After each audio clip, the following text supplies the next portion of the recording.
Hello my pelvivorific friends. In this video, I'm going to share with you how the pelvic muscles and the bladder are connected.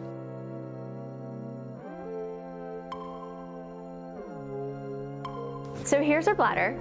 Yay, happy bladder. At least I hope it is for you. The bladder is a storage tank and it has a muscle that helps to eliminate your bladder called the detrusor muscle. It is smooth muscle which is controlled by the autonomic nervous system. The autonomic nervous system meaning that the nervous system that controls your bladder is under automatic control. You don't have to tell your brain or your bladder to empty. It just happens on its own. So that's the autonomic nervous system. Now, if you have a prostate, the prostate will be nestled underneath the bladder, so at the neck of the bladder. You have two sphincters that help to control bladder continence. So those two muscles are the internal urethral sphincter, which is located at the bladder neck, and in between the bladder neck and the prostate. And then you have the external urethral sphincter, which is located at the bottom of the prostate. Okay? The internal urethral sphincter is not under your control. It's also under the autonomic nervous system control. But the external urethral sphincter, the muscle that is located at the bottom of the prostate and wraps around your penile urethra, is the one that you do have control over. So when you want to hold back pee or stop flow midstream, don't try that at home, but if you want to find that muscle or these muscles, you can try that and you'll stop the flow of urine midstream. You're activating the external urethral sphincter. And then you have several layers of muscles, pelvic muscles, that are located in between your butt bones as well. And the nerves that supply the pelvic muscles also are the same nerves that communicate with your bladder. So there's this neural highway communication system between your pelvic muscles and your bladder and vice versa. All right? So what does that mean? When your bladder is full, right? So the bladder can hold about 2 cups of urine. That's 400 to 600 milliliters, give or take. There is room for human variation here. But in general, the bladder can hold 2 cups of urine. When your bladder reaches that capacity, a lot of nerve sensors activate to send a flooding of signals to your brain, letting your brain know, hey, let's go to the bathroom. Give this person an urge, right? And then you get a really strong urge to go pee. When you're ready to go pee, whether you sit on a toilet, you're standing on a urinal, the pelvic muscles have to relax. So the muscles that are wrapping around the tubes that empty your bladder relax. And that sends a signal to your bladder muscle to say, okay, let's squeeze, let's empty. Okay? When the bladder is done emptying, the tone or the muscle activation, the pelvic floor muscle activation increases, and then the detrusor muscle relaxes.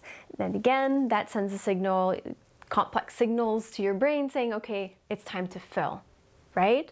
So that's how the pelvic muscles and the bladder muscle and the whole neurological highway circuit loop is connected.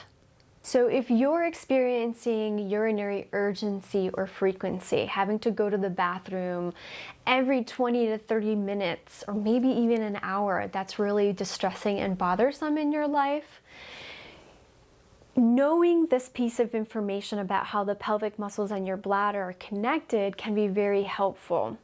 Why is that? Well, when you squeeze your pelvic muscles, when you engage your pelvic muscles intentionally, that sends a signal to the bladder to calm down, right? So what we can do is do some pelvic specific coordination exercises where you squeeze and release to help buy you some more time and to help minimize that bladder urge or that sensation that you may experience until you're ready to go pee, which at that point you really want to make sure that you're using your breath, you're relaxing your body as much as possible, and you're really not thinking too much about this automatic process other than letting go and letting flow. Now you may have to do the squeeze and release several times during a bladder urge wave.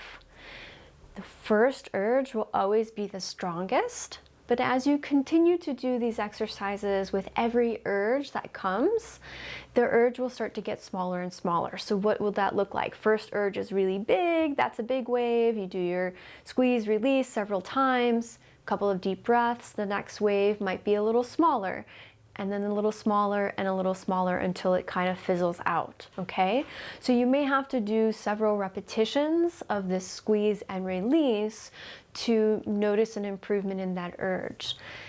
Most importantly, throughout this whole process of helping to mitigate this urge and frequency is to remain calm and to connect with your breath, because when we relax our nervous system, we're relaxing the nerves that communicate with our bladder.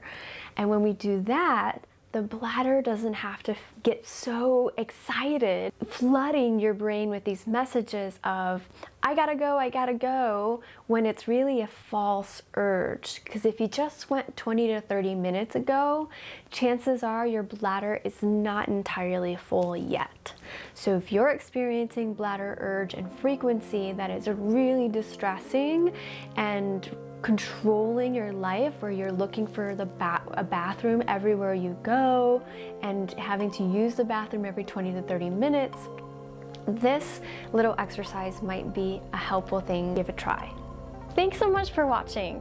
If you found this video helpful, please subscribe and hit the like button below. This will help other guys in your situation also find these resources sooner than later. If you're a penis owner who's currently struggling with pelvic pain, you're not alone. Check out the Men's DIY Pelvic Pain Relief Program. The link is in the description below.